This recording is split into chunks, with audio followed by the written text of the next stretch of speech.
به نام خدا سلام میکنم به همه شما همراهان و عزیزان سلف آموز. رسول محمدی هستم و با آموزش ترسیم کادر و جدول در خدمتتون هستم. همونطور که گفتم در این ویدیو میخوام نحوه ترسیم کادر و جدول رو آموزش بدم که از کادر و جدولی که خودم همیشه استفاده میکنم میخوام استفاده بکنم و آموزش ترسیم این نوع کادر و جدول رو بهتون آموزش بدم. البته کادر و جدول یه چیز ثابت نیست و هر شرکت و هر جایی که کار میکنیم و حالا کسایی هم که به صورت مستقل کار میکنن میتونن برای خودشون یه کادر و جدول سلیقه‌ای داشته باشن و چیزی که نیاز دارن رو توی جدولشون بگنجونن. ولی خب یه چیز کلی رو میخوام من بهتون آموزش بدم که با همین روش‌هایی که یاد میگیرید میتونید کادر و جدول‌های دیگر رو هم ترسیم بکنید. پس با هم همراه باشید با ادامه آموزش. ممنون میشم که ویدیو رو لایک کنید، کانال رو سابسکرایب کنید و زنگوله کنارش رو هم بزنید تا هر وقت ویدیو جدیدی آپلود کردم شما حتما با خبر بشید. بریم سراغ آموزش.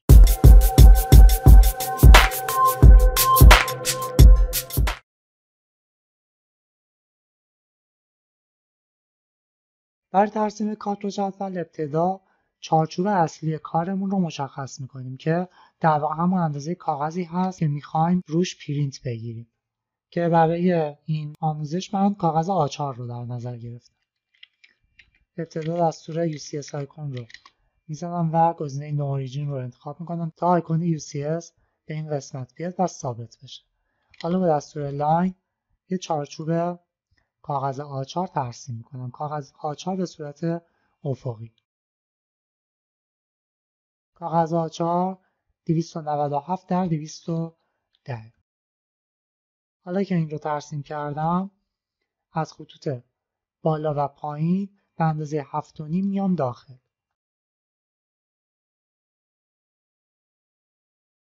و از خطوط کناری به اندازه 5 تا میام داخل. حالا قسمت اضافه رو با دستور تریم حذف میکنم.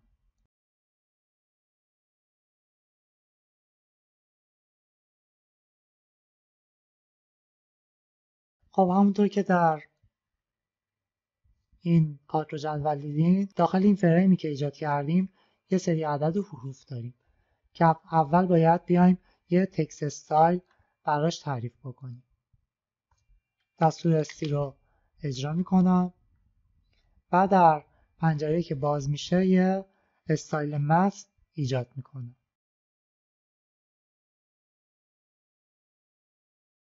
در قسمت فونت رومنس رو انتخاب میکنم و برای نوشته‌های داخل جدول هم ما به یه استایل متن نیاز داریم. اون رو هم همین الان ایجاد میکنم.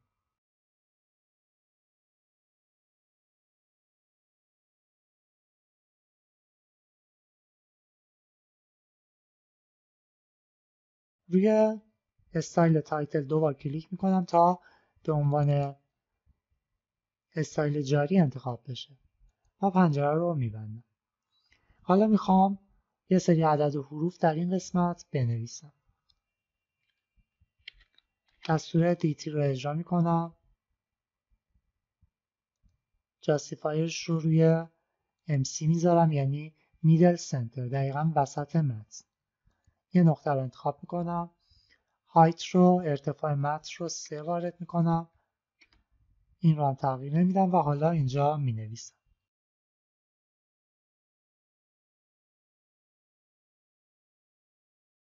قبل از اینکه متن رو جایگذاری بکنم ابتدا میام قسمت هایی که باید جدا بشه رو انتخاب میکنم. همینطور که میبینید اینجا اومده یه سری خط و فلش ترسیم شده. من ابتدا اینها رو میخوام ترسیم بکنم. دستور آفست رو انتخاب میکنم، 2.5 وارد میکنم و یه خط دقیقا در وسط این دوتا خط ایجاد میکنم. حالا دستور دیواید این خط رو انتخاب میکنم و تعداد تقسیم رو وارد میکنم. میخوام به 4 قسمت تقسیم بشه. پی تایپ رو هم روی ضرب میذارم که نقاط تقسیم مشخص بشه.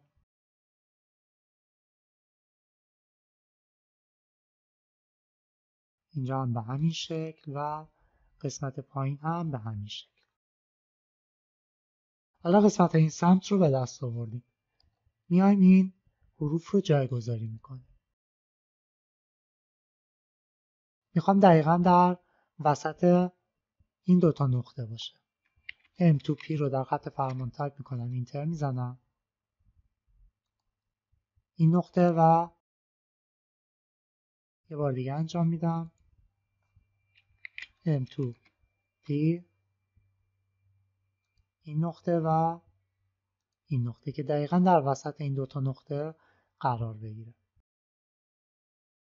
حالا اگه کوچکتری یه مقدار بزرگترش میتونم بکنم که به نظرم خوبه، مناسبه، تغییر ایجاد نمیکنه.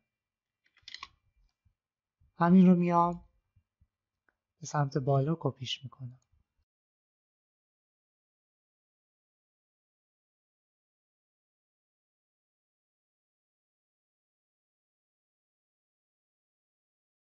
حروف رو تغییر میدم.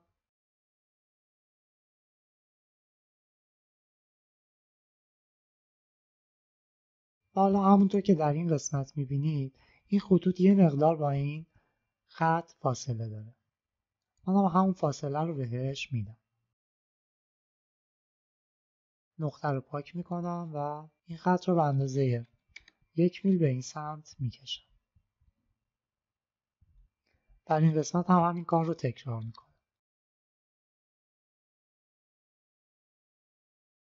حالا این وسط یه فلش داریم که این فلش رو به هر صورت که بلدید میتونید ترسیم بکنید، هیچ فرقی نمیکنه. من فلش رو از قبل ترسیم کردم، از اینجا کپیش میکنم و در این قسمت پیستش میکنم. با دستور روتیت میچرخونمش و در این وسط قرارش میدم.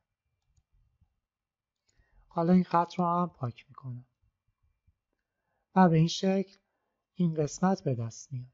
این قسمت پاک شده. حالا همین چیزی رو که در این قسمت به دست آوردیم در همین قسمت کپی میکنیم و کل این رو انتخاب میکنم. با دستور میرر به این سمت قرینه میکنم و به همین راحتی این قسمت به دست میاد. برای قسمت بالا هم به همین صورت عمل میکنیم، هیچ فرقی نمیکنه. من برای به دست آوردن قسمت بالا توضیح اضافه نمیدم، فقط ترسیم میکنم.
حالا که این قسمت رو هم به دست آوردیم انتخابش میکنیم.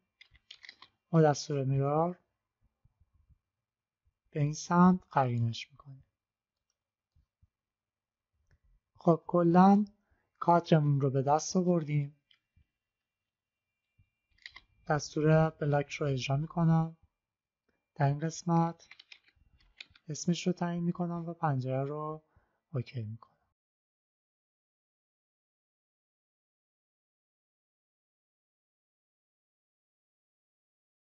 این گوشه رو به نقطه 0 و 0 مختصات منتقل میکنم. حالا نوبت میرسه به جدولی که باید ترسیم بکنیم. با من همراه باشید.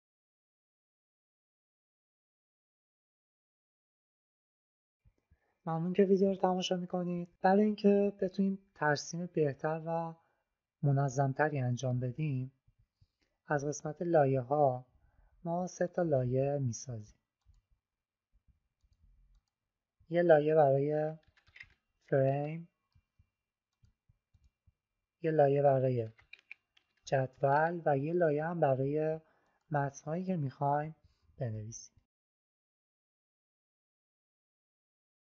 حالا ما این رو تبدیل به بلوک کردیم. حالا برای اینکه بتونیم تمام این ترسیمات رو به لایه فریم منتقل بکنیم، روش دوبار کلیک میکنیم، نام بلاک رو انتخاب میکنیم و اوکی میزنیم تا به محیط بلاک ادیتور وارد بشیم.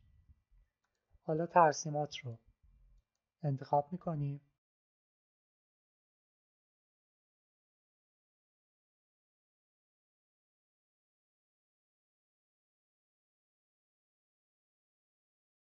و از این قسمت فریم رو انتخاب میکنیم لایش. حالا به دستور فیلتر در این قسمت تکست رو انتخاب میکنیم و تمام متن‌ها رو هم انتخاب میکنیم و در این قسمت اونها رو به لایه تکست منتقل میکنیم و پنجره کلوز بلاک ادیتور رو میبندیم با سیو بلاک مورد نظر. الان تمام ترسیماتمون به لایه های مورد نظرمون منتقل شدن. حالا بقیه ترسیمات رو انجام میدیم. ابتدا میخوایم یه چارچوب برای جدولی که میخوایم ترسیم بکنیم رسم بکنیم. یه مستطیل 60 در 150 ترسیم میکنم.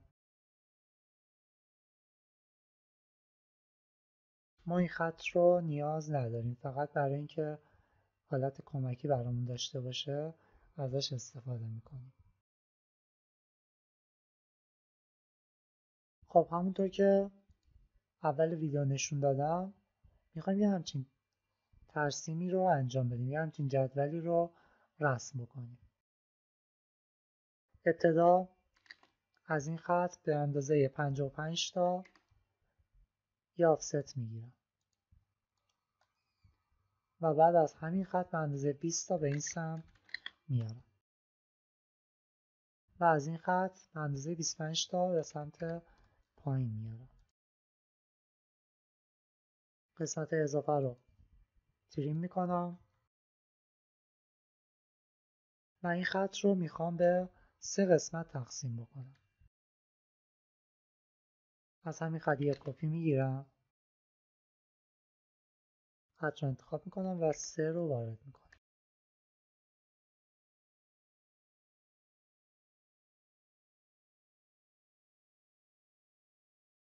این قسمت رو به دست آوردیم. حالا نوبت میرسه به این قسمت. از این خط به اندازه 20 تا کپی میگیرم، قسمت اضافه رو حذف میکنم و باز از این خط به اندازه 15 تا و دوباره 15 تا. حالا 15 تا از این خط میخوام بیام به این سمت.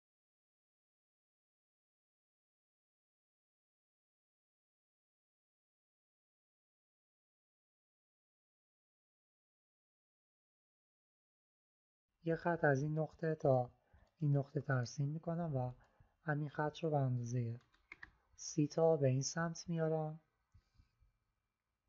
و دوباره یه خط از این قسمت تا این قسمت ترسیم میکنم و به اندازه 15 تا و همینطور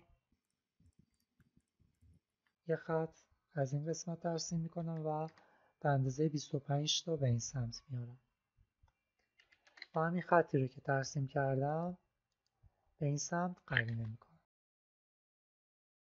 و چارچوب جدول به دست اومد. حالا نوبت میرسه به پر کردن جدول. ابتدا یه عکس، حالا ممکنه این عکس آرم شرکت باشه، لوگوی خودتون باشه، فرقی نمیکنه. میخوایم در این قسمت ایجاد بکنیم. من این رو انتخاب کردم که لوگوی سلف آموز هست. این رو در یه نرم افزار ادیت مثل پینت باز میکنم. کنترل ها رو میگیرم و کنترل C.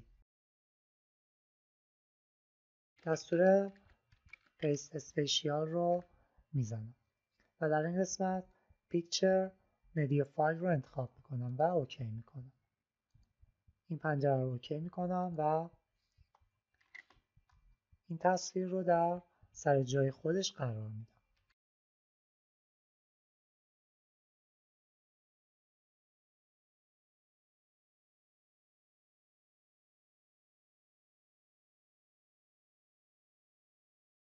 خب این تصویر رو وارد کردیم و اندازش کردیم.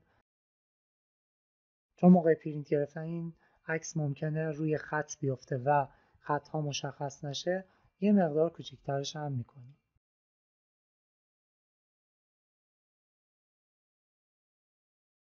خب اینجا یه سری متن داریم که نام ترسیم کننده، نام چک کننده و نام طراح رو در این قسمت می نویسیم و در این قسمت هم تاریخ ها رو می زنیم. من ابتدا کل این ترسیمات رو انتخاب می کنم و به لایه تیبل منتقل می کنم.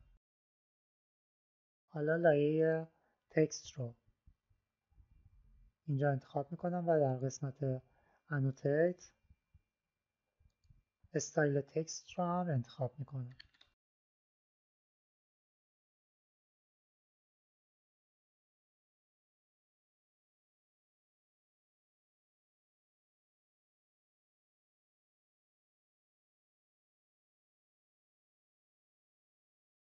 من اینجا نمیخوام میدل سنتر باشه این نوشته، محل درجش، نقطه درجش، به خاطر همین میام میدل لفت رو انتخاب میکنم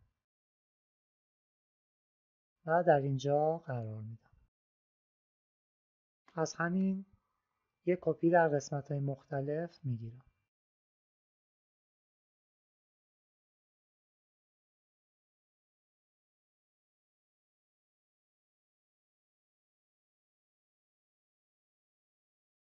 متن این نوشته ها رو هم تغییر میدم.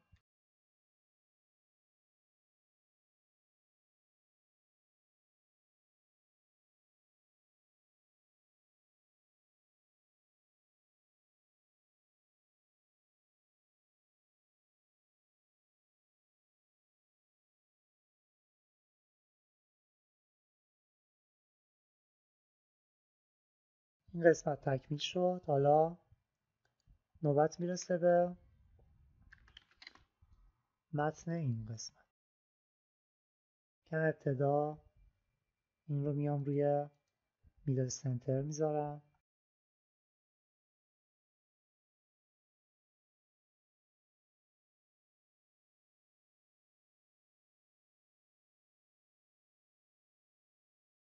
که میتونم یه مقدار بزرگترش هم بکنم.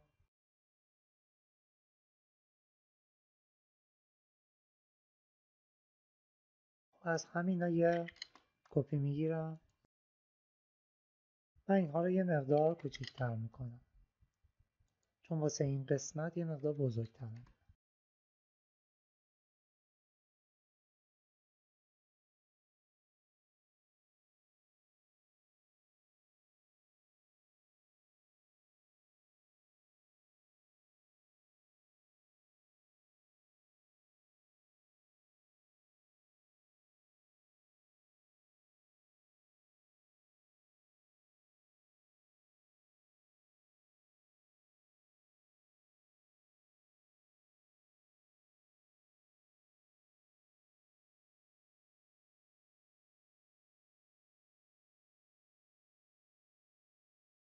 نقطه درجه اینها رو هم تاپ سنتر میگیرم.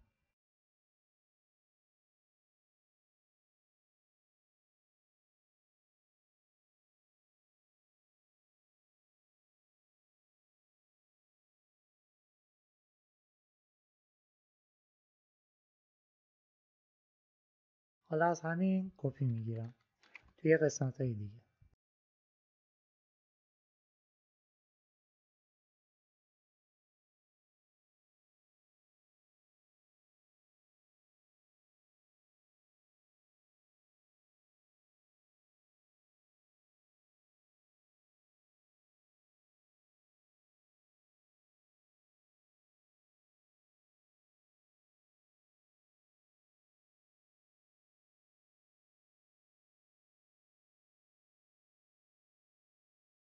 اینها رو هم تغییر میدم.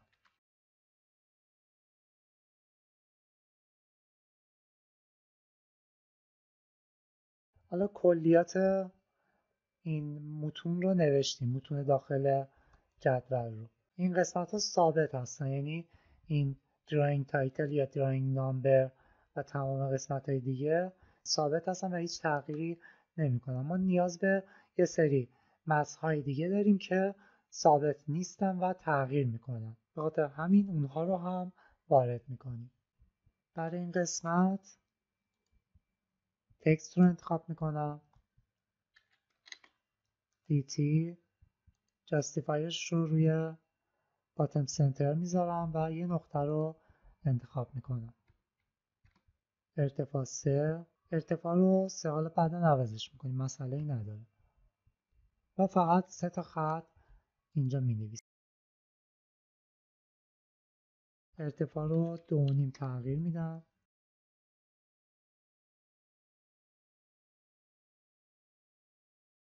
و یه مقدار بالاتر هم میارمش. حالا از همین به تعداد کل این چیزهایی که در این قسمت داریم کپی میگیرم.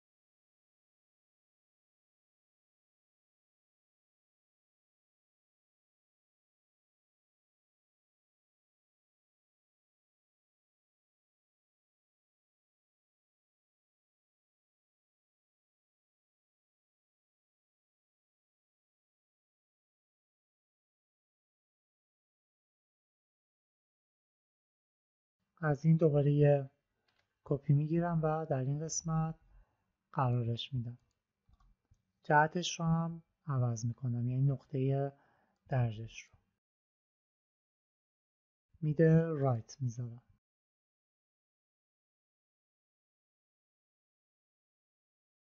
یه مقدار جلوتر میارم.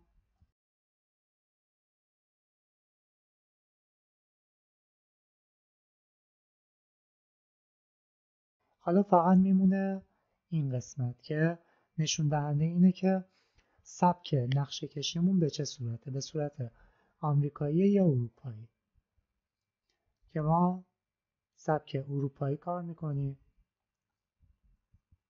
و یه همچین علامتی رو باید برای سبک‌های اروپایی که نشون دهنده نمای روبرو و نمای جانبی هست اینجا قرار بدیم.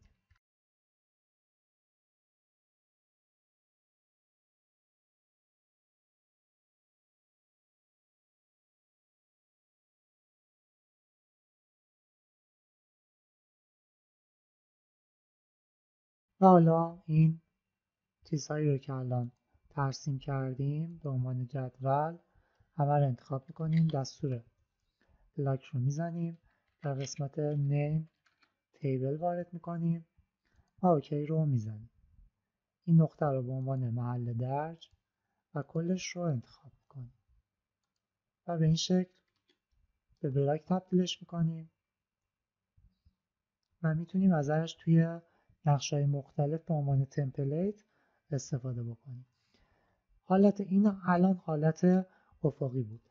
با من همراه باشید تا حالت عمودیش رو هم بهتون آموزش بدم و از همین کادر جدول برای حالت عمودی هم استفاده میکنیم.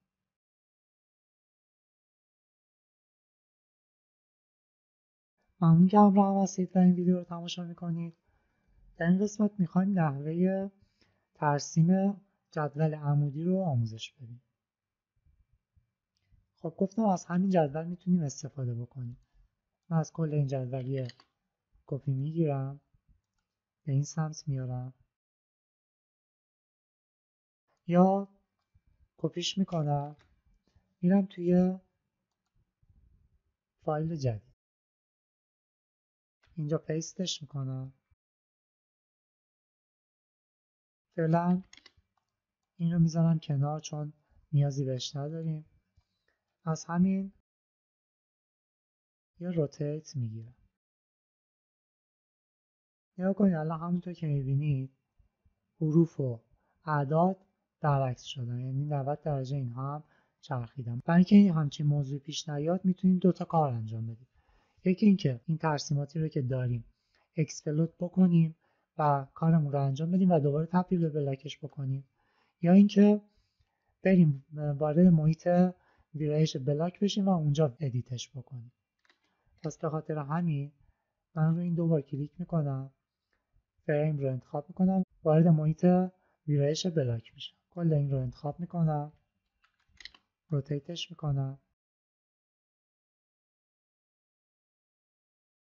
فعلا این رو جابجاش نمیکنم تا در نهایت بیایم روی نقطه 0 و 0 قرارش بدیم. روتیشنش روی 270 من میذارم روی 180، برعکس میشه، روی 0 میذارم که درست باشه. برای بقیه این متن هم به همین صورت عمل میکنیم.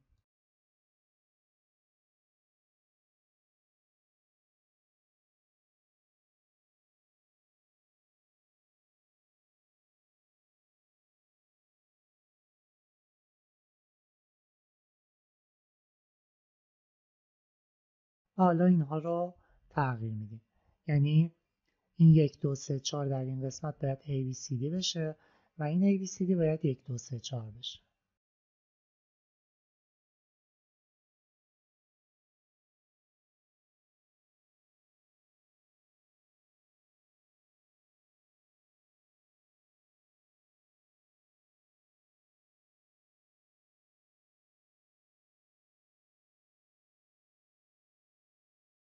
حالا بعد از اینکه اصلاحش کردیم اون رو به نقطه 0 و 0 منتقل میکنیم و دکمه کلاس بلاک ادیتور رو میزنیم و سیوش میکنیم و به این شکل تغییر میکنه.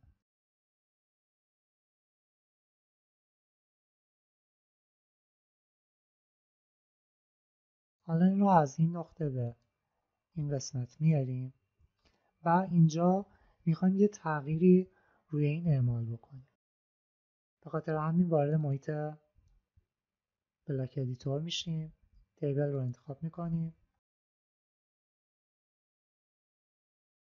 اینجا 210 البته نیست، اینجا میریم اول یه اندازه میزنیم. این قسمت رو میخوایم از این نقطه داخلی تا این نقطه داخلی بالا. 195.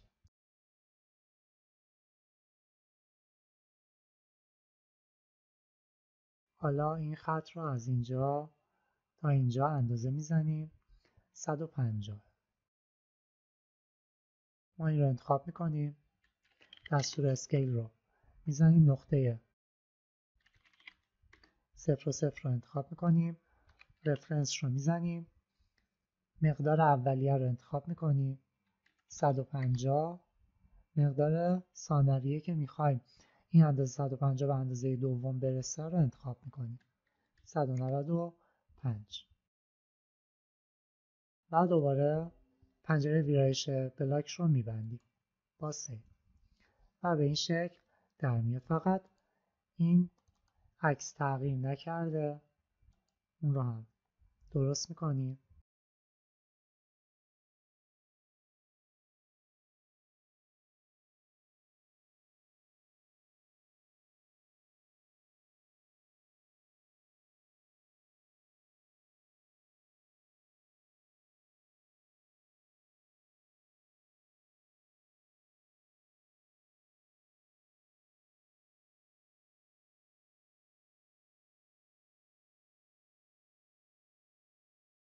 و به این شکل این جدول رو هم رسم میکنیم که البته میتونیم این عکس رو یه مقدار کوچیک‌تر هم بکنیم به همون دلیلی که در قسمت قبل خدمتتون عرض کردم. امیدوارم که از این آموزش لذت برده باشید. اگه این ویدیو مورد استفادهتون قرار گرفت ممنون میشم که ویدیو لایک کنید، کانال رو سابسکرایب کنید و زنگوله کنارش رو هم بزنید. ممنون از همراهیتون. خدا نگهدار.